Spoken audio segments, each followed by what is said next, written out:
এত দেরি কেন করলি? তোর নানা বলেছিল। জাহানারা বেগম কথাটা শেষ করতে পারল না, তার আগেই জাহানারা বেগম রাগে কটমট করে বলে উঠল, চেহারার একই অবস্থা, ঠোঁট ফোলা কেন তোর? এই রকম তোর ঠোঁট কাটলো কিভাবে? কথাগুলো শুনতেই রিদিয়ার চোখ বড় বড় হয়ে গেল। এখন সে কি করবে, কি বলবে? এর মধ্যেই আদনান সাহেবের কণ্ঠ ভেসে এলো পেছন থেকে। জানারা, ছোট দিদিভাইকে নিয়ে উপরে যাও আর ভালোভাবে তৈরি করে নিচে নিয়ে এসো। রিদিয়া আবার সোফার দিকে তাকালো, তবে নজরে এলো আদনান সাহেব আবার মার্সেলোর সঙ্গে কথা বলতে শুরু করেছে। রিদিয়া ড্রেসিং টেবিলের সামনে কথাগুলো ভাবতে ভাবতে পেছন থেকে মাহিয়া একটু বিরক্ত হয়েই বলে উঠল, দাদানের মাঝে মাঝে কি যে হয়, চেনা নেই জানা নেই অমনি বিয়ে করিয়ে দিতে হবে। ছেলেকে তো উপর থেকেই দেখলাম, কেমন যেন একটু লাগলো। মাহিয়ার কথাগুলো ঘরে ভেসে বেড়ালো, কিন্তু রিদিয়া যেন শুনছেই না। সে আয়নার দিকেই তাকিয়ে আছে, নিজের ঠোঁটের কোণে হাত বুলিয়ে নিচ্ছে। সেখানে এখনও রয়ে গেছে কায়েনের রাগের চিহ্ন। জাহানারা বেগম উপরে এসেও আবারও ঠোঁটের কথা জিজ্ঞাসা করায় বলেছিল একাডেমিতে ক্লাসের সময় আঘাত পেয়েছে। কথাটা বিশ্বাসযোগ্য মনে হওয়ায় জাহানারা বেগম একটু বকাবকি করে থেমে গেছিল। কিন্তু আয়নার সামনে বসে থাকা রিদিয়া জানে তার ঠোঁটের ক্ষতটা যতটা নয়, তার মনের ভেতরে ক্ষত তার চেয়েও গভীর। লোকটা কেন এসেছে আবার? সে কি ক্ষতি করেছে? সে কি ক্ষতি করেছে যে স্বপ্নের সঙ্গে সঙ্গে লোকটা এখন তার বাস্তবেও হানা দিচ্ছে? সে তো জড়িয়েছিল অনুভূতির মায়াজালে, কিন্তু সে বুঝে গেছে তার ওই অনুভূতি একতরফা ছিল। এরকম একটা লোকের উপর মায়া বাড়ানোর থেকে নিজের মনকে আঘাত করা বেশি সুন্দর। কায়েনের গায়ের গন্ধ এখনও মনে হচ্ছে তার শরীরে মিশে আছে। এই গন্ধকে সে সব থেকে বেশি ঘৃণা করে। নিচতলায় বিয়ের প্রস্তাবের আয়োজন চলছে। সে কি করে নিজের জেদের জন্য এই মানুষটার সঙ্গে নিজেকে যুক্ত করবে? না, এই বিয়ে সে কিছুতেই করতে পারবে না। কেন আল্লাহ তাআলা তার এরকম পরীক্ষা নিচ্ছে? সে কি করবে এখন? পেছন থেকে মাহিয়ার কথা শুনেই হঠাৎ জিনিয়া বলে উঠল, মাহি আপু, আমি না লোকটাকে কোথায় যেন দেখেছি, বুঝলে? চেনা চেনা লাগছে, কোথাও তো দেখেছি। আমার এত ভুলো মন কেন, সব ভুলে যাই, সেটাই তো বুঝি না। কথাটা শোনা মাত্রই রিদিয়ার ধ্যান ভাঙল। ঠিক তো দুদিন আগেই তো জিনিয়া মার্সেলোকে দেখেছিল। রিদিয়ার চোখ বড় বড় হয়ে গেল। এখন জিনিয়া যদি বলে দেয় তাহলে মাহি আর জারিয়া নিশ্চয়ই কিছু সন্দেহ করবে। এদিকে জারিয়া জিনিয়ার মাথায় একটা হালকা চড় দিয়ে বলে উঠল, কোথায় দেখবি তুই? মাথায় তো সবসময় উল্টাপাল্টা ঘোরে তোর। লোকটা এখানকার না, মামি বললো শুনলি না? জিনিয়া মাথায় হাত বুলাতে বুলাতে নাক মুখ কুচকেই বলে উঠল, আরে না আপু, আমার মনে হচ্ছে আমি যেন লোকটাকে কোথায় দেখেছি। ওপর থেকে দেখেছি তাই বুঝতে পারছি না ঠিকঠাক, নিচে গিয়ে দেখে আসবো। মাহিয়া পাশ থেকে একটু রাগান্বিত স্বরেই বলে উঠল, একদম না, ফুপি কিন্তু খুব বকা দেবে জেনি। জিনিয়া ঠোঁট উল্টে বিরক্ত ভঙ্গিতে গিয়ে বিছানায় বসে পড়ল। ঘরের ভেতর সাজগোজের ব্যস্ততা থাকলেও বাতাসে যেন অদৃশ্য এক চাপা টান টের পাওয়া যাচ্ছিল। ঠিক সেই সময় ড্রেসিং টেবিলের ওপর রাখা রিদিয়ার ফোনটি হঠাৎ কেঁপে উঠল। নোটিফিকেশনের তীক্ষ্ণ শব্দ নিস্তব্ধতাকে ভেঙে দিল। রিদিয়া অন্যমনস্ক হাতেই ফোনটি তুলে নিল, কিন্তু স্ক্রিনে চোখ পড়তেই তার শরীর যেন জমে গেল। মুখের রক্ত মুহূর্তে সরে গিয়ে ফ্যাকাশে হয়ে উঠল। একটি অচেনা নম্বর, একটি বার্তা, আর সেই বার্তার শব্দগুলো যেন বিষের মতো ছড়িয়ে পড়ল তার শিরায় শিরায়। এই যে পাওয়ার অফ লাভ, বিয়ে ক্যান্সেল হতে না হতেই সুযোগ পেয়ে নিজের সো কল্ড বয়ফ্রেন্ডকে বাড়িতে নিয়ে গেলে। সে যাই হোক মিস্টার দিয়া শেখ, এ বিয়ে তো আমি হতে দেব না। তার আগে একটা কথা বলে রাখছে, যদি মাদার ফাকারের সামনে ভুলেও গেছিস তবে জাহান্নাম দেখিয়ে ছাড়ব।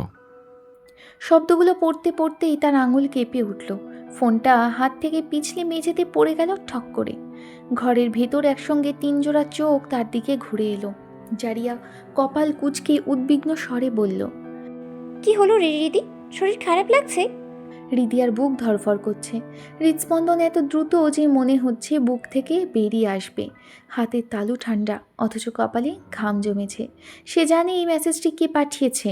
নাম লেখা নেই, কিন্তু ভাষার বিষ তাকে চিনিয়ে দিয়েছে মানুষটিকে।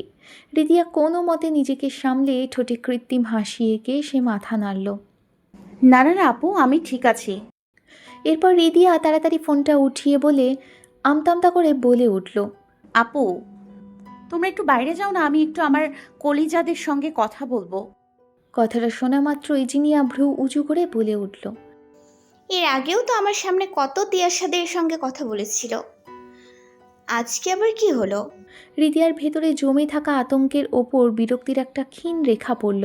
সে কিছু বলতে যাচ্ছিল, ঠিক তখনই মাহিয়া জিনিয়ার হাত টেনে নিয়ে নরম অথচ দৃঢ় কণ্ঠে বলল, উফ, তোর সব কথা শুনতে হবে নাকি? ওর তো কিছু প্রাইভেসি থাকতে পারে ওর ফ্রেন্ডদের সঙ্গে। এরপর জিনিয়া মুখ ভেঙচে উঠে দাঁড়ালো। একে একে সবাই বাইরে বেরিয়ে যেতে যাবে, তখন জারিয়া পেছন ঘুরে বলে উঠল, মামি নিতে আসলি আর দেরি করিস না। রিদিয়া মুখে হাসি রেখে কোনো মতে মাথা নাড়ল। তার বুকের মধ্যে যে ঝড় শুরু হয়েছে, সেই ঝড়ের সামনে কতক্ষণ নিজেকে ঠিক রাখবে এটাই তার জানা নেই। এরপর ওরা বাইরে বেরিয়ে যেতেই রিদিয়া দরজা লাগিয়ে দিল। অন্যদিকে শহরের আকাশ ছুঁয়ে থাকা সেই অভিজাত পেন্ট হাউসের বেডরুমে ছড়িয়ে আছে নিস্তব্ধ বিলাসিতা। সাদা আলোয় ভেসে থাকা দেওয়াল, কাঁচ ঘেরা জানালা দিয়ে ঢুকে পড়া রাতের নীল আভা, সব মিলিয়ে ঘরটা যেন এক শীতল রাজ্য। বাথরোব জড়ানো দেহে অনায়াস আত্মবিশ্বাসের ছাপ। ধূসর তোয়ালে হাতে নিয়ে এক হাতে ভেজা চুলগুলো মুছছে, অন্য হাতে ফোন স্ক্রল কি যেন করছে। তার চলাফেরায় কোনো তাড়াহুড়ো নেই, বরং অদ্ভুত এক নিশ্চিন্তের ছায়া। হঠাৎ বিরক্ত হয়ে ফোনটা বিছানায় ছুঁড়ে ফেলল সে। তারপর দুই হাতে চুলগুলো জোরে মুছতে মুছতে আয়নার সামনে এসে দাঁড়ালো। মাথা হালকা ঝাঁকাতেই আধ ভেজা চুলগুলো কপালের ওপর নেমে এলো। কিছুমাত্র পানি ঝরে পড়ল সামনের চুল বেয়ে। চুলের ফাঁক দিয়ে আয়নায় নিজের প্রতিবিম্বের দিকে তাকাতেই এক নেশা ছড়িয়ে পড়ল চারিদিকে। আর সে নীলাভ দৃষ্টিতে ছিল এক অদ্ভুত আগুন। ঠোঁটের কোণে ফুটে উঠল বাঁকা শিকারের মতো হাসি। সেখানে হালকা রক্তের রেখা এখনও লেগে আছে, যেন কোনো মুহূর্তের স্মৃতি বহন করছে। সে আঙুল ছুঁয়ে দিল ঠোঁটের কোণে। রক্তের দাগ বৃদ্ধাঙ্গুল স্পর্শ করতেই চোখে ঝিলিক খেলল। মাথা নিচু করে কর্কশ্বরে বলে উঠল, দ্যাট হাংরি চিক্স। ঠিক তখনই বিছানায় ছুঁড়ে ফেলা ফোনটা কেঁপে উঠল। রিংটোন নিস্তব্ধতা চিরে বাজতে লাগলো। কায়ান ধীরে ধীরে ঘুরল। ঠোঁটে আবার সেই বাঁকা হাসি। তোয়ালেটা উদাস ভঙ্গিতে বিছানায় ছুঁড়ে দিয়ে কয়েকবার এগিয়ে ফোনটা হাতে তুলে নিল। স্ক্রিনে ভেসে থাকা নাম দেখে তার চোখে আরও গভীর হলো রহস্যময়তা। কল রিসিভ করে কানে নিতেই ওপাশ থেকে বজ্রপাতের মতো চিৎকার ভেসে এলো। সমস্যা কি? আপনার কি চাইছেন?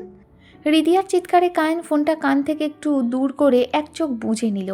ওপাশ থেকেই রিদিয়া চিৎকার করতে করতে আবারও বলে উঠল, আমার নাম্বার কোথায় পেলেন? আপনি কি করে সব কিছু জানলেন? আমাকে স্টক করছেন? কায়ান গলা খাকারি দিয়ে বলে উঠল, Sorry, Miss Nasty Little Chicks, but you don't even deserve my attention. Stalking is big things. ভাওতাবাজি মারার জায়গা পাচ্ছেন না শালা খবিশের বাচ্চা। আপনার চেহারাও দেখতে চাই না তো। আপনার ওই অ্যাটেনশন আপনার কাছেই রাখেন। আমার নাম্বার কালেক্ট করে আমায় থ্রেট দিচ্ছে, আবার আমার বাড়ি কে আসছে না আসছে সব খবর রাখছেন, আবার বলছেন স্টকিং ইজ বিগ থিংস। হ্যাঁ, গড়গড় করে ফোনের ওপাশ থেকে রিদিয়া কথাগুলো বলতেই কায়ানের চোখ মুখ কুঁচকে গেল। এক দীর্ঘ নিঃশ্বাস ছেড়ে রিদিয়া আবার বলে উঠল, ঠিক বলেছেন। এগুলোকে স্টক করা বলে না, এগুলোকে বলে পরের বাড়িতে চোরা দৃষ্টি রাখা। কথাগুলো শুনতেই কায়ান নিজের কোমরে এক হাত দিয়ে ফোঁস করতে করতে বলে উঠল, Listen, I don't want to hear your voice. Just beware. এই মাদারফাকারের সামনে যাবে না। হুদাই আপনার কথা আমি কেন শুনতে যাব? নিজের মধ্যে হালাল কোনো চিহ্ন নেই, আর আমাকে আটকাচ্ছেন হালাল সম্পর্ক থেকে। এত নিচু মনের মানুষ কি করে হতে পারেন আপনি? নিজের চরিত্র যেরকম সেরকম সবাইকে ভাবেন। এতগুলো মেয়ের জীবন নষ্ট করেছেন, যার জন্য এতগুলো মেয়ের জীবন নষ্ট করলেন, যাকে হালালভাবে চাইলেন। আপনার উচিত তার অনুপস্থিতিতে তার পরিবার। রিদিয়া বাক্য শেষ করতে পারল না, তার আগেই কায়ান চিৎকার করে বলে উঠল, আর একটা কথা বললে জিপ্পা টেনে ছেড়ে ফেলবো। আরে আমার মদন, উনি আমার জিব্বা টানবে আর আমি যেন বসে দেখবো? পৃথিবীতে আমি যদি সব থেকে বেশি কাউকে ঘৃণা করি সেটা হলেন আপনি। রিদিয়ার কথা শুনে 2 আঙুল নিয়ে কপাল ঘষতে ঘষতে দাঁতের দাঁত পিষে বলে উঠল। Same to you. তোর জন্য আমি লায়লাকে হারিয়েছি। সেদিন যদিও তোর পেছনে না যেত, তবে আজ বেঁচে যেত। এর জন্য আমার নিজেকে অপরাধী মনে হয়। তোর মতো একটা মেয়ের জন্য আমি আমার কাছের একজন মানুষকে হারিয়েছি। কায়েনের কথাগুলো শুনতেই ওপাশে রিদিয়া কিছুক্ষণ চুপ করে রইল, তারপর চিৎকার করে বলে উঠল। দেখুন, একদম ফালতু কথা বলবেন না। নিজেদের দোষগুলো আমার উপর চাপাবেন না। আমার নিজেরও খারাপ লেগেছে নিউজটা শোনার পর, কিন্তু তার মানে এই না যে যা ইচ্ছা তাই বলবেন। আপনি আমায় ঘৃণা করেন নাকি জঘন্য ভাবেন তাতে আমার কিচ্ছু যায় আসে না। আর আপনার মতো একজন দুশ্চরিত্রের কথা শুনতে আমার নিজের কাছে নিজেকে ঘৃণা লাগে। রিদিয়ার এক একটা কথা যেন কায়েনের শরীরে আগুন ধরিয়ে দিচ্ছে। এরপর চোখ বন্ধ করে নিজেকে একটু সামলে বলে উঠল। আমি যখন বলেছি তোর বিয়ে আমি হতে দেব না, দ্যাট মিন্স দেব না। না কোনো ছেলের সংস্পর্শে যেতে পারবি? কি ভেবেছিস আমার জীবন জাহান্নাম করে নিজে জান্নাত দেখবে অন্য পুরুষের সঙ্গে? মিথ্যেবাদী, আমার সঙ্গে নাটক করিস, আমাকে নিজের মোহর মধ্যে ডুবিয়ে আমার পেছনে ছুরি মারিস। তোকে তো আমি কিছুতেই শান্তিতে থাকতে দেব না, এটা মনে রাখ। তোকে আগে বলিস না আমার সঙ্গে নাটক করলে জাহান্নাম দেখিয়ে ছাড়বো। ওদিক থেকে আবার চিৎকার করে রিদিয়া বলে উঠল। আপনার জীবন নয়, বরং আপনি উঠে পড়ে লেগেছেন আমার জীবন নষ্ট করার জন্য। মিথ্যাবাদী আমি নই, মিথ্যাবাদী আপনি। আমি তো যাবই, আর তো বিয়ে করেই ছাড়বো। যদি এই লোকটা না হয় কোনো বুড়োকেও বিয়ে করতে হয়, তবু আমি করে ছাড়বো। আমি হারাম নয়, হালালের যোগ্য। অসভ্য। কায়ান দাঁত মুখ কুঁচকে কিছু বলতে যাবে, কিন্তু তার আগেই ওই পাশ থেকে রিদি কল কেটে দেয়। চোয়ালের পেশি শক্ত হয়ে উঠেছিল, চোখে জমেছিল আগুনের রেখা। কায়ান রাগে ফুঁসতে ফুঁসতে ঘুরিয়ে আবার রিদিয়ার নাম্বারে কল দেয়, কিন্তু ফোন সুইচ অফ আসছে। আবারও কায়ান কপালে 2 হাত দিয়ে ঘষতে ঘষতে ঠোঁট শক্ত করে চেপে ধরে নিচু স্বরে কিন্তু দম চাপা বিস্ফোরণের মতো বলে উঠল। হে মেয়েকে তো আমি খাটতারা যেদি মেয়ে, হ্যাঁ মেয়ে এইভাবে শুনবে না। এর মধ্যেই কায়ান নিজের এই অভিজাত রুমের কভার সেকশনে যেতে যেতে নিজের ফোন থেকে কাকে একটা ফোন লাগিয়ে লাউডস্পিকারে রেখে কাভার থেকে নাইট ড্রেস বের করতে করতে ওপাশ থেকে কল রিসিভ হতেই কায়ান দৃঢ় কণ্ঠে বলে উঠল। It's time to take action. Leak the news of Romani takes security breach across all major technology media, international channel right now. I want Romani take Italy branch exposed before sunrise. And I want every single share crashing to the ground. তার কণ্ঠে ছিল এমন এক ঠান্ডা দৃঢ়তা যেন কারো ভবিষ্যৎ ধ্বংস করা তার কাছে কেবল একটি ইশারার সমান। ওপাশ থেকে কোনো জবাবের অপেক্ষা করল না, তার আগেই কায়ান কলটা কেটে দিল। এরপর এক বাঁকা হাসি দিয়ে শব্দ করে হেসে বলে উঠল। Marco Romani বা Marcelo Romania. Wait for my beautiful surprise. ওদিকে খানবাড়ির ড্রয়িং রুমে চলছে নানা কথাবার্তা। এর মধ্যেই আদনান সাহেব মার্সেলের উদ্দেশ্যে বলল। তুমি তো বিদেশি হয়েও দেখছি বেশ ভালো বাংলা জানো। যাক, আলহামদুলিল্লাহ। মার্সেলো ভদ্রতার সঙ্গে জবাব দিল। জি গ্র্যান্ডপা, অলমোস্ট সব ল্যাঙ্গুয়েজই আমি জানি। বাংলা ভালো জানি, কারণ আমার বাবা তো একজন বাঙালি ছিল। পাশ থেকে মন্টু ঘটক গালের মধ্যে মিষ্টি পুড়তে পুড়তে একটু হাস্যরসিক হয়ে বলে উঠল। আরে বড় ভাই, ছেলের নাম দেখলে না? ওমেন মির্জা, সারাসিনো বাঙালির ছোঁয়া আছে তো। তখনই আদনান সাহেব একটু অবাক হয়ে বললেন। কিন্তু তোমার চেহারায় তো বাঙালির কোনো ছোঁয়া নেই, নামটাও কেমন যেন। অমনি মার্সেলো থতমত খেয়ে গেল। এরপর মাথা নিচু করে একটু গলা খাঁকড়ে বলে উঠল। আসলে গ্র্যান্ডপা, আমি আমার মমের মতো হয়েছি, আর আমার মায়ের বিজনেসের জন্য সারাসিনো সারনেমটা আমার নামের পাশে ইউজ করতে হয়। মির্জা আমার ড্যাডের সারনেম। আদনান সাহেব এবার একটু নিশ্চিন্ত হলেন। অবশ্য গতকাল বায়োডাটা দেখে বুরাক সাহেব ও নিশাত বেগমকে জানিয়েছিলেন সব ব্যাপারটা, এবং এই ওমান মির্জা সারাসিনের ব্যাপারে জানাতে চেয়েছিলেন। ওনারা জানিয়েছে ওমান মির্জা সারাসিনো হলেন এই মুহূর্তে সারাসিনো গ্রুপ অফ ইন্ডাস্ট্রিজের ওনার, তবে তাদের মেইন শাখা ইতালিতে। আর এরকম ছোটোখাটো বিজনেসম্যানদের খোঁজ আরসালান গ্রুপ রাখে না। তবুও রিদিয়ার জন্য খোঁজ নিয়ে জানিয়েছেন নিশাত বেগম। কিন্তু তারা কি কেউ জানে নিজের পৈশাচিক খেলার কারণে অন্য কারো পরিচয় ব্যবহার করা মার্সেলোর কাছে এক চুটকির খেল? কারণ সে ভালো করেই জানে তার আসল পরিচয় দিলে এই বিয়ে কখনোই হবে না। মার্সেলো এই কায়ান দেমির আরসালানকে ধ্বংস করতে আর কত পরিচয় যে ব্যবহার করতে হবে। নিজের মার্কো রোমানি নামটাই ভুলতে বসেছে। এই সারাসিনো গ্রুপের শাখাও রোমানি টেক গ্রুপের মতো ইতালি আর ইস্তানবুলে সেই বুঝেই ওই প্রোফাইল ব্যবহার করেছে। এত বড় ধূরস্থ মানুষ।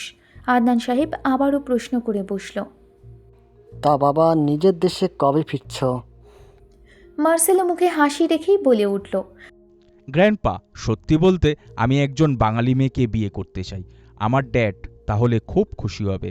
আর আপনার যদি সব কিছু চেক করে এই ব্যাপারে এগ্রি থাকেন, তবে আমি 2 দিনের মধ্যে এঙ্গেজমেন্ট সেরে 1 সপ্তাহের মধ্যে ওয়েডিং ডান করে দেশে ফিরতে চাই। উত্তম উত্তম, কিন্তু আমার নাতনিকে তো এখনো চিনলেই না। তখন যিনি উপরে গেলেন ওনাকেই তো আমরা দেখতে এসেছি। I am right grandpa? আর বায়োডাটাতে ওনার পিকটাও ছিল, তাই চিনতে অসুবিধা হয়নি। মার্সেলোর কথা শেষ হতেই আদনান সাহেবের বেশ ভালো লাগলো ছেলেটাকে এতক্ষণ কথা বলে। বিদেশি কালচারের মানুষেও মাঝে মাঝে কি ভালো বাংলা বলছে। ছেলেটা অনেক ভদ্র। এরপর আদনান একটু গলা খাকারি দিয়ে বলে উঠলেন, তাহলে দিদিভাইকে নিচে নিয়ে আসতে বলি। মার্সেলো হাসি মুখে জবাব দিতে যাবে, কিন্তু তার আগেই মার্কোর পকেটে থাকা ফোনটা বেজে ওঠে। মার্কো বিরক্ত হয়ে ওঠে, এই সময় আবার কে কল দিল? ফোনটা বের করে দেখে তার পার্সোনাল অ্যাসিস্ট্যান্ট। কোনো কিছু না ভেবেই কল কেটে দেয়। আবারও উদ্যত হয় আদনান সাহেবকে জবাবটা দেওয়ার জন্য, কিন্তু অবাক হয়ে যায় আবারও কল আসায়। সে তো কল একবার কেটে দিলে আর করবে না তার অ্যাসিস্ট্যান্ট। তবে আদনান সাহেবের ভ্রু উঁচু করে ব্যাপারটা বুঝতে চাইল, কিন্তু তার আগেই মার্সেলো ক্ষমা চাওয়ার ভান করে ভদ্রভাবে বলে উঠল, গ্র্যান্ডপা, আই থিঙ্ক অফিস থেকে আর্জেন্ট কল। যদি পারমিশন দেন তবে কি আমি একটু কলটা রিসিভ করতে পারি? হ্যাঁ হ্যাঁ অবশ্যই। আদনান সাহেব অনুমতি দিতেই ফোনটা হাতে নিয়ে সদর দরজার বাইরে গিয়ে রিসিভ করে ধীম অথচ কঠিন সুরে বলে উঠল, হাউ ডেয়ার ইউ! আমি কল কাটার পরেও কি করে সাহস হয়? কিন্তু মার্সেলোর বাক্য সম্পূর্ণ হলো না। তার আগেই ওপাশ থেকে চিন্তিত কণ্ঠে ভেসে আসলো, sir, I think you are in travel. এরপর ওপাশ থেকে পুরো কথা শুনে মার্সেলো স্তব্ধ হয়ে গেল। মুখের কথা যেন গলা চিরে বেরোতে পারল না। চমকে উঠে বিস্ময়ে চোখ বড় বড় হয়ে গেল। মার্সেলো যেন হেলে গেল মুহূর্তেই পাশে থাকা পিলারটা ধরে বসল। অবিশ্বাস্য কাঁপা কণ্ঠে বলে উঠল, ইম্পসিবল! এটা কিছুতেই সম্ভব না। তুমি আমায় ভুল নিউজ দিচ্ছ। ডিড ইউ ইভেন আন্ডারস্ট্যান্ড তুমি কি বলছো? সিকিউরিটি ব্রিজের নিউজ মিডিয়াতে দেখা মানে? No no. ওপাশ থেকে কথা শেষ হতেই মার্সেলো দ্রুত কল কেটে ফোনে বিজনেস ফোরাম চেক করতে লাগলো। যা দেখে মার্সেলোর হাত থেকে ফোনটা পড়ে গেল। কিছু মুহূর্ত পর মার্সেলো নিজেকে কোনোভাবে সামলে তড়িঘড়ি আদনান সাহেবের সামনে কাঁপা কণ্ঠে বলে উঠল, grandpa, I am totally sorry for today. আমার একটা আর্জেন্ট মিটিং অ্যাটেন্ড করতে হবে। I can't to make today. I want to leave. Adnan সাহেবের জবাবের অপেক্ষা করল না মার্সেলো, দ্রুত বেরিয়ে গেল। আদনান সাহেব বুঝতে পারল না হঠাৎ কী হলো। সামনে বসে থাকা মন্টু ঘটক মিষ্টি গালে পড়তে পড়তে পরিস্থিতি সামলাতে হেসে বলে উঠল, বড় বিজনেসম্যানদের বড় বড় ব্যাপার, বুঝলেন বড় ভাই? কখন কি মিটিং চলে আসে কে বলতে পারে? আদনান সাহেবের একটু অবাক হলেন, কোনো জবাব দিলেন না। এরপর কিছু মুহূর্ত চুপ থেকে উপরের করিডোরের দিকে একবার তাকিয়ে সোফা ছেড়ে উঠতে উঠতে মন্টু ঘটকের দিকে তাকিয়ে গম্ভীর স্বরে বলে উঠল, গেলা হলে তুমি এখন আসতে পারো। মন্টু ঘটক প্লেট থেকে আরেকটা মিষ্টি ওঠাতে যাচ্ছিল, কিন্তু আদনান সাহেবের কথায় মিষ্টিটা আবার নামিয়ে রাখল। আদনান সাহেব এই দেখে বিরক্ত হয়ে কপাল কুঁচকে বলে উঠল, ওটা আবার রাখার কি দরকার? গিলে বিদায় হও। আদনান সাহেব উঠে দাঁড়িয়ে ধীর পায়ে ভেতরের দিকে চলে যেতেই ড্রয়িং রুমের আবহটা যেন একটু আলগা হয়ে গেল। সেই সুযোগেই মন্টু ঘটক তাড়াহুড়ো করে হাতের রসগোল্লাটা মুখে পুরে ফেলল। মিষ্টি রস গলায় আটকে যেতেই কাস্তে কাস্তে ঢকঢক করে এক গ্লাস পানি খেল। বাড়ির সদর দরজা পেরিয়ে খানবাসা থেকে বেরোতেই সন্ধ্যারাতের আলো আরও ম্লান হয়ে এসেছে। মোড়টার দিকে দ্রুত পা বাড়ালো সে। ঠিক তখনই হঠাৎ করে এক কালো জিপ এসে দাঁড়ালো তার সামনে। ব্রেকের শব্দটা রাতে স্তব্ধতা ছিঁড়ে দিল। মন্টু ঘটক থমকে গেল, পাশ কাটিয়ে সরে যাওয়ার চেষ্টা করলো। এই যে কি ব্যাপার? বলতে যাবে তার আগেই জিপের দরজা খুলে দুজন লোক ঝড়ের মতো নেমে এলো। সব কিছু ঘটল কয়েক সেকেন্ডে। একজন তার 2 হাত চেপে ধরল, আরেকজন মুহূর্তের মধ্যে মাথায় কালো কাপড় চাপিয়ে দিল। মন্টু ঘটক কিছু বোঝার আগেই তাকে টেনে হিঁচড়ে জিপের ভেতর তুলে নেওয়া হলো। তার পা দাপাতে লাগলো, বুক ফেটে চিৎকার বেরোতে চাইল, কিন্তু শব্দগুলো কাপড়ের ভেতরেই গুমড়ে মরল। জিপটা ঝড়ের বেগে অন্ধকারে মিলিয়ে গেল। প্রায় মাঝরাতে যখন পাড়ার কুকুরগুলো ক্লান্ত হয়ে নিস্তব্ধ, তখন সেই একই জিপ আবার এসে থামল মন্টু ঘটকের বাড়ির সামনে। দরজা খুলে তাকে যেন একটা ভাঙা পুতুলের মতো ছুঁড়ে ফেলে দেওয়া হলো রাস্তায়। গাড়ি চলে গেল কোনো চিহ্ন না রেখে। 55-60 বছরের মন্টু ঘটক পড়ে রইল মাটিতে। তার পরনে কেবল একটি মলিন আন্ডারপ্যান্ট। শরীর জুড়ে কীটপতঙ্গের কামড়ের লালচে ফোলা দাগ, কোথাও কোথাও রক্ত শুকিয়ে কালচে হয়ে আছে। এক চোখ ফুলে ঢোল হয়ে পুরোপুরি বুজে গেছে। অন্য চোখ আধখোলা, কিন্তু তাতেও ভয়ের জমাট ছায়া। তার ঠোঁট কাঁপছে, গলা দিয়ে কোনো শব্দ স্পষ্ট বেরোচ্ছে না, শুধু আউ বাউ যেন বোবা মানুষের মতো অস্পষ্ট আওয়াজ বেরোচ্ছে। রাতের বাতাসে সেই করুণ শব্দ ছড়িয়ে পড়ছে। অন্যদিকে মধ্যরাতে খানবাড়ির সব লাইটগুলো বন্ধ, শুধু জ্বলছে ড্রয়িং রুমের ডিম লাইটটা। রিদিয়াকে দেখতে আসা ছেলেটা রিদিয়াকে না দেখেই চলে গেছে খবরটা সবার কানে যাওয়ার পর থেকেই সবাই কেমন চুপচাপ হয়ে গেছে যেন। এদিকে রিদিয়া নিজেও বুঝতে পারছে না, যখন ওর নানুর মুখ থেকে মার্সেলোর বলা নামটা শুনেছে কি হচ্ছে সে কিছুই বুঝতে পারছে না। তার একবার মার্সেলোর সঙ্গে কথা বলতে হবেই, কিন্তু সে তো মার্সেলোকে ফোনেই পাচ্ছে না।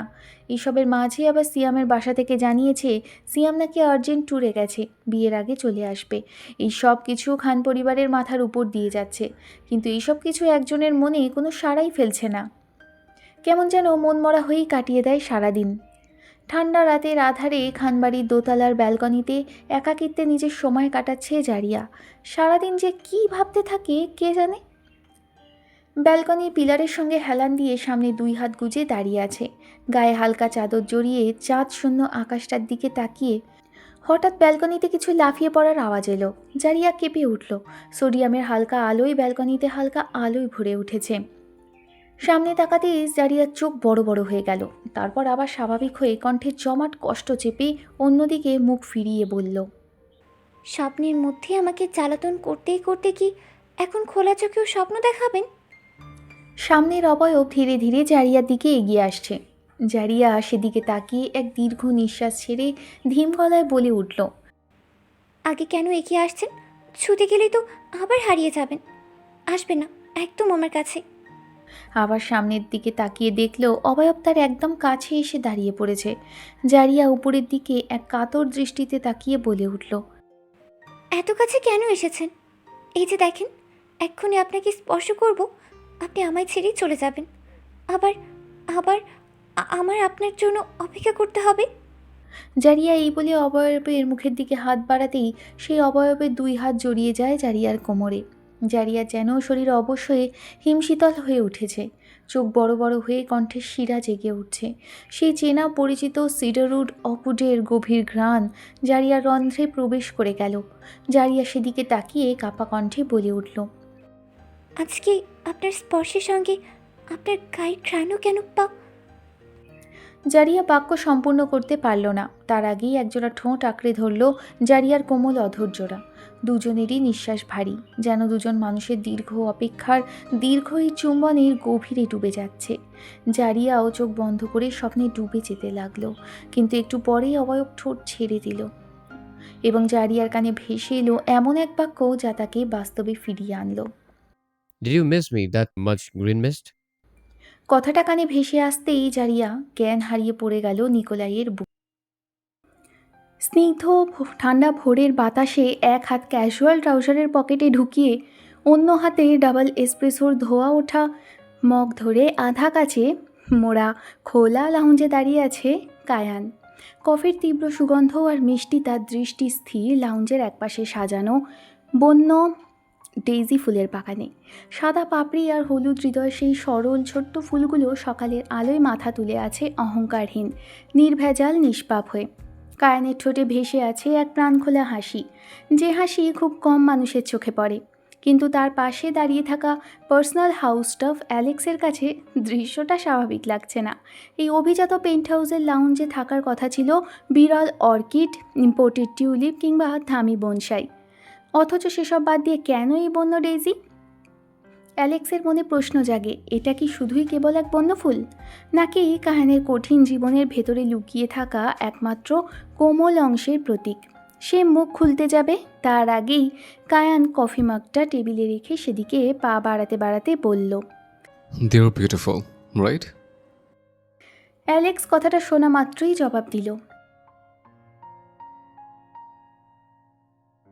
কায়ান এক হাঁটু ভাঁজ করে ফুলগুলোকে স্পর্শ করে ঠোঁটের কোণে এক কোমল হাসি টেনে বলল, It's not worthless, Alex. It's priceless. And I know exactly how much worth it. এই বলে মাথা নিচু করে এক তাচ্ছিলের হাসি হেসে আবারও বলে উঠল, তুমি শুধু এর সৌন্দর্য দেখলে, কিন্তু তুমি ভ্যালু দিলে না। ঠিক এই কারণে এই ফ্লাওয়ারগুলো আমার কাছে ভ্যালুয়েবল। কায়ান ওখান থেকে উঠে যেতে লাগলো, পা বাড়ালো রুমের দিকে। তখন পেছন থেকে অ্যালেক্স থমথমে গলায় বলে উঠল, I don't mean it, sir. Kayan রুমে প্রবেশ করে বলে উঠল, It's okay, Alex. What are you thinking? It's meaningless for me, Alex. Kayan একটু থেমে আবারও বলে উঠল, ক্রিস্টিয়ানকে পাঠিয়ে দাও। I want to know my schedule. Sir, আপনার চোখ মুখ দেখে মনে হচ্ছে আপনি সারা রাত ঘুমাননি। আপনার রেস্ট নেওয়ার প্রয়োজন। কথাটা শোনা মাত্রই কায়ান এক দীর্ঘ নিঃশ্বাস ছাড়ল। সে ঘুমাবে কি করে? দু চোখের পাতা এক করতে চাইলেও পারে না। সারা রাত ল্যাপটপের সামনে বসে কাজ চালিয়ে গেছে। এরপর অ্যালেক্সের দিকে তাকিয়ে বলে উঠল, কারো পুরোপুরি ঘুম হারাম করতে গেলে নিজের ঘুমও হারাম করতে হয়, বুঝলে? So just do what I say. Okay sir. One more thing. Has Nico come back? হ্যাঁ স্যার, ফজরের আজানের কিছু মুহূর্ত আগে এসেছিল, হয়তো ঘুমাচ্ছে। ডেকে দেব স্যার? No need. ঘুমোতে দাও ওকে. He needs to rest. Alex মাথা নাড়িয়ে চলে গেল। অ্যালেক্স চলে যেতেই কায়ান আবারও কাচের ফাঁক দিয়ে ডেজি ফুলগুলোর দিকে তাকিয়ে নিজের ল্যাপটপটা নিয়ে বসে পড়ল। অন্যদিকে সকালের নরম মধুময় আলো নিঃশব্দে এসে পড়েছে জারিয়ার মুখে। জানালার পর্দার ফাঁক গলে আসা সোনালি রেখাগুলো তার কপাল ছুঁয়ে গাল বেয়ে নেমে এসেছে। আলোয় তার পাপড়ি কেঁপে উঠছে, তবুও চোখ বন্ধ। কিন্তু সেই বন্ধ চোখের পাতার কাঁপন বলে দিচ্ছে তার ভেতরে এক অশান্ত স্বপ্নের অবশিষ্ট ঢেউ এখনও থামেনি। হঠাৎ এক ঝটকায় তার পুরো শরীর কেঁপে উঠল। বুক ওঠানামা করছে দ্রুত ছন্দে। কপাল, ঘাড়, পিঠ সবখান দিয়ে ঘাম ঝরছে। তার পাশেই নিশ্চিন্তে ঘুমিয়ে আছে মাহিয়া। জারিয়া বিস্ফোরিত চোখে চারপাশে তাকালো, বিভ্রান্ত, আতঙ্কিত, হতবুদ্ধি হয়ে। সে তো ব্যালকনিতে ছিল, তবে এখানে এলো কীভাবে? তার মানে আবারও স্বপ্ন?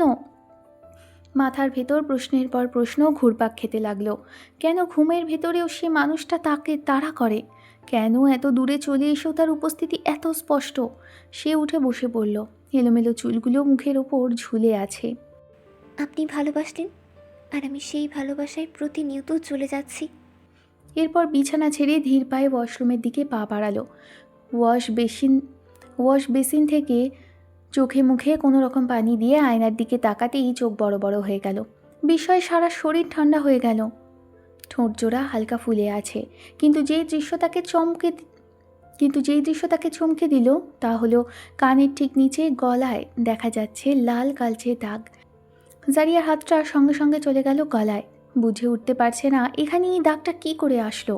কিছু মুহূর্ত হতভম্ব হয়ে মুখটা কোনো মতে মুছে ওয়াশরুম থেকে বেরিয়ে আবারও বিছানার কাছে বসে পড়ল। বেডসাইড টেবিলের ড্রয়ার থেকে অয়েনমেন্ট ক্রিম বের করতে যাবে, ঠিক তখন নজরে পড়ল একটা সাদা কাগজ, যে কাগজের ওপর ইংলিশ অ্যালফাবেটে লেখা ছিল, Alai, don't panic, my world, my green mist. This isn't a dream. It is your real world, and if you still don't believe me, Just look at your neck. I left something there as proof. এই লেখার নিচে আবারও কতগুলো line. 5 দিন, right? কিন্তু যখন তুমি এই লেটারটা হাতে পাবে তখন আর মাত্র 4 দিন বাকি থাকবে তোমার জীবনের নতুন অধ্যায়ের। তাই তোমার হাতেও আর মাত্র 4 দিন আছে গ্রিন মিস্ট। নিজের অনুভূতিকে যদি এইবারও উপেক্ষা করো তবে আমি চিরতরে হারিয়ে যাব। আর চাইলে ওই নীরবেগ মানুষটাকেও হারিয়ে ফেলবে, যেই মানুষটা নীরবেগ হলেও তার আবেগের একমাত্র ঠিকানা জারিয়া জেরিন শেখ। অপেক্ষা করব, যদি ইচ্ছে হয় তবে 2 পা বাড়িয়ে নিজের হাত দিয়ে আমার হাতটা শুধু ছুঁয়ে দিও। আমি তোমার ওই 2টো হাত নিজের সর্বোচ্চ দিয়ে আঁকড়ে ধরব। সমাজের চিন্তা তুমি করো না, তোমার দিকে সমাজের আঙুল কখনোই উঠবে না। তুমি যদি চাও আমি তোমার হাতটাও তোমার পরিবারের কাছে ভিক্ষা চাইতে পারি। আবারও বলছি, অপেক্ষা করব, কিন্তু শুধুমাত্র এই 4 দিন। এরপরে তোমার স্বপ্নের মাঝেও আমাকে পাবে না। তুমি যদি না আসো হয়তো পৃথিবী ছাড়তে পারবো না, কারণ যেই মানুষটা আমাকে পৃথিবীর সব আলো দেখিয়েছে তার ছায়া হয়ে থাকতে হবে আমায়। আমার বন্ধু, আমার বড় ভাই, আমার প্রথম স্নেহ জড়ানো ভালোবাসা কায়ানের জন্য। তবে রোজ মেরে ফেলবো নিজেকে, নিজের অনুভূতিকে। I know I'm not perfect for you, my love, but I made everything perfect for you. And one last thing, I'm not just love you. You are my also healthy breathing. লেখাগুলো দেখার সঙ্গে সঙ্গে জারিয়ার বুক ধকধক করে উঠল, চোখ মুখ চমকে উঠল। সব কিছু কেমন যেন এলোমেলো হয়ে যাচ্ছে। তার মানে কালকে যে স্বপ্ন দেখেনি সব সত্যি ছিল। কি করবে এখন সে? কিন্তু এই অস্থির সকালে রাত শুধু জারিয়ার ঘরেই সীমাবদ্ধ নেই। রিদিয়ার ঘরেও সারা রাত আলো নেবেনি। সারা রাত চোখের পাতা এক করতে পারিনি। কোমরে 2 হাত দিয়ে রুমের মধ্যে একবার এদিক একবার ওদিক করতেই আছে। কপালে দুশ্চিন্তার ছাপ আর চোখে মুখে রাগের ঝলকানি। একা একা গজগজ করতে করতে বলে উঠল, বদমাস, আমার জীবনটা তেনা তেনা করে দিল। কি পেয়েছে কি লোকটা? এমনি কি জীবনে আমার সমস্যা কম যে আবার উনি উদয় হয়েছে? এসব বলে চোখ আরও কুচকে এক দীর্ঘ নিঃশ্বাস ছেড়ে কিছু মনে পড়তেই বলে উঠল, আর ওই মার্সেলো কি বোঝে আমার বাসায় প্রস্তাব নিয়ে হাজির হয়েছে কিছু না জানিয়ে উপস্থিত হয়েছে। আবার আমায় না দেখেও পগার পার হয়েছে। আবার নিজের নামই বা বদলে দিয়েছে কেন? এই লোকগুলো চায় কি না আমার সঙ্গে কি মশকরা হচ্ছে? এর মধ্যেই বিছানায় রাখা রিদিয়ার ফোনটা নোটিফিকেশনের আওয়াজেই বেজে উঠল। রাগের মাথায় সেদিকে গিয়ে ফোনটা হাতে নিতেই দেখল মার্সেলোর মেসেজ। আমি সব কিছু এক্সপ্লেন করব নাইট স্প্যারো। আমি অনেক বড় প্রবলেমের মধ্যে আছি। তুমি প্লিজ একটু মিট করো এই দিনের সেম ক্যাফেতে। এটা আফটারনুন, প্লিজ কেম। মেসেজটা দেখতেই রিদিয়ার কপাল কুঁচকে গেল আর বিড়বিড় করে বলে উঠল, এনার আবার কি প্রবলেম হলো? নিজের প্রবলেমে বাঁচি না, এই সব কি শুরু হয়েছে? ঢাকার এক অভিজাত 5 স্টার হোটেলের উঁচু তলায় ভারী পর্দায় ঢাকা এক বিলাসবহুল স্যুটের ভেতর জমে আছে এক ভিন্ন আবহ, অস্থিরতা, রাগ আর চাপা আতঙ্কের গুমোট ঘ্রাণ। সোফার সামনে কাচের টেবিল, তার উপর খোলা ল্যাপটপ। স্ক্রিনে ভেসে উঠছে শেয়ারের ড্রাফট লাইন, সবুজ থেকে লাল, তারপর আরও গভীর লাল। গ্রাফগুলো ক্রমাগত নিচে নামছে, যেন কোনো অদৃশ্য হাত একের পর এক টেনে নামিয়ে নিচ্ছে তার সাম্রাজ্যের স্তম্ভ। মার্সেলোর চোখ লাল হয়ে উঠেছে, চোয়াল শক্ত, কপালের শিরা ফুলে আছে। প্রথমে সে স্থির হয়ে তাকিয়েছিল, যেন বিশ্বাস করতে চাইছিল না। কিন্তু সংখ্যাগুলো তো মিথ্যে বলে না। প্রতিটি সেকেন্ডে তার ক্ষতির অঙ্ক বেড়ে চলেছে। অবশেষে সংযমের শেষ সুতো ছিঁড়ে গেল। হঠাৎ করেই সে ল্যাপটপটি 2 হাতে তুলে সামনে ছুঁড়ে মারল। ধাতব শব্দে ঘর কেঁপে উঠল।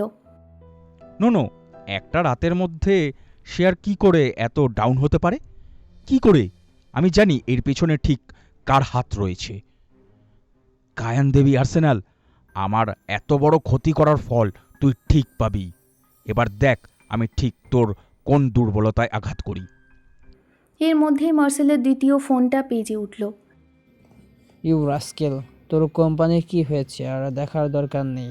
আমি শুধু ওই আর্সেনালের বরবাদই চাই, কিন্তু কই সে বরবাদ হচ্ছে না। Why? I give you 1 more day and I want good news. এই বলেই ওপাশ থেকে কল কেটে গেল, আর কল কেটে যাওয়া মাত্রই মার্সেলোর আগে ফোনটাও ছুঁড়ে মারল। Oh God, what the hell is this? ঘরের ভেতর ভাঙা জিনিসের শব্দ ছড়িয়ে আছে, কিন্তু তার চেয়েও বেশি ভাঙচুর চলছে মার্সেলোর ভেতরে।